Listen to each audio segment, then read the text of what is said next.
Hello everyone and welcome to the Real Rundown. My name is Josh and today I'm here to give my spoiler-free review for 28 Years Later, The Bone Temple, the latest film in the 28 Days Later franchise and the sequel to last year's 28 Years Later. The film is once again written by Alex Garland, however this time around it is directed by Nia DaCosta. Taking place after the first film, it follows Spike as he is inducted into the Jimmy Gang by Sir Jimmy Crystal. Meanwhile, Dr. Kelson forms a new relationship which may have world-changing ramifications. Now, with that out of the way, let's start the rundown. The technical side of the film is one of its strong suits, just like the first. The cinematography is once again great, with it leaning into much more haunting atmospheres that really add to the horror and tone of the film. However, the cinematography isn't as unique as the first film, which does drag it down a bit, as some bits of the cinematography aren't that special. The score as well is great, with its low tones helping to build the tension and horror, and helps to set the tone as well. The soundtrack of the film is good as well, with the use of songs throughout the film helping to contrast the often dark and bleak atmosphere of the film, and adds to the absurdity of some parts of the film as well, which just makes it even better. The writing in the film is great, in my opinion, better than the first 28 Years film. The film's willingness to not spell everything out to you, the audience, makes the film feel a lot more nuanced and thought-provoking, and really helps you to connect to the film and its characters more. The story as well is quite interesting, with the continuation of the ending of the first film with the Jimmy Gang, as well as making Dr. Kelson a main character, works quite well. Dr. Kelson, just like the first film, is easily the best of the film, with his expanded role giving him a lot more to do and fleshing him out even more, and makes the film much more enjoyable.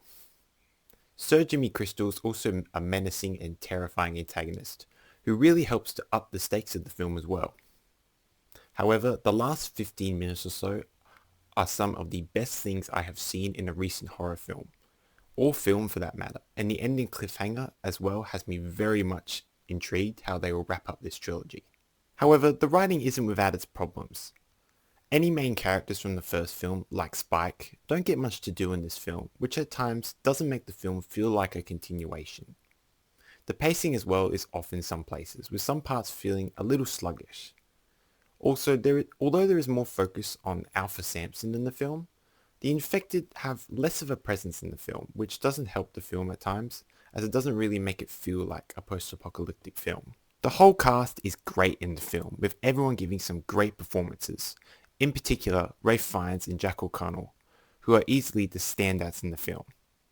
Ralph Fiennes gets an expanded role in the film, allowing him to give a lot more to the performance, and provide a much more grounded and emotional one at that, which really helps to elevate the story beyond all the blood and gore. Jack O'Connell as Sir Jimmy Crystal is absolutely menacing, with him really able to embody a charismatic cult leader with his unsettling charisma and presence. And with this and Sinners, he has really cemented himself as a modern horror icon in my opinion. Now let's get on to the rating. 28 Years Later, The Bone Temple is a great film, with some great atmospheric cinematography, a haunting score and a killer soundtrack, some great story work with some equally interesting and menacing characters, and some top-notch performances from the cast that make it a must-see. However, the less than unique visual style, the unimportance of some returning characters, the sluggish pacing in some spots, and the less focus on the infected do drag the film down a bit. This leads me to give the film a rating of 4 out of 5 stars, and I cannot wait to see how the last film in the trilogy ends this great franchise. Thanks for watching. If you enjoyed the video, don't forget to like, comment and share. Also don't forget to subscribe and turn on that notification bell so you don't miss a single upload from the channel. And as always, I'll see you on the next rundown.